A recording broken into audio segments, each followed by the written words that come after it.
Hello' friends, মই আজি আপোনালোকৰ লগত শ্বেয়াৰ কৰিম মই যে টবত গছকেইটা লগাওঁ। সেই গছকেইটা লগাওঁতে টবৰ মাটিখিনি মই কেনেদৰে তৈয়াৰ কৰোঁ।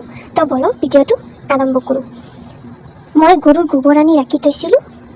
এয়া চাওক, গৰুৰ গোবৰটো বহুত ডাঠ হৈ গৈছে, শুকাই গৈছে, ভাঙিব নোৱাৰা হৈছে। সেইকাৰণে মই হাতৰিৰে ভালদৰে কোবাই কোবাই ভাঙি অলপ অলপ গুড়ি কৰিছোঁ। গুড়ি কৰাৰ পিছত হাতেৰে ভালদৰে গুড়ি কৰিছোঁ আৰু ভালদৰে গুড়ি কৰিছোঁ।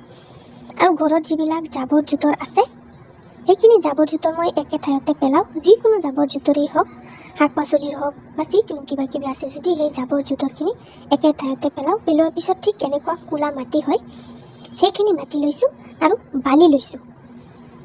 এয়া বালি লৈছোঁ। বালি লোৱাৰ পিছত এই গৰুৰ গোবৰ মাটি বালি গোটেইখিনি একেলগতে মিহলাই পিছত এয়া মাটি তৈয়াৰ কৰা হৈ গ'ল। এতিয়া আপুনি যিকোনো ধৰণৰ গছ লগাব পাৰিব টবত আৰু ভাল হ'ব।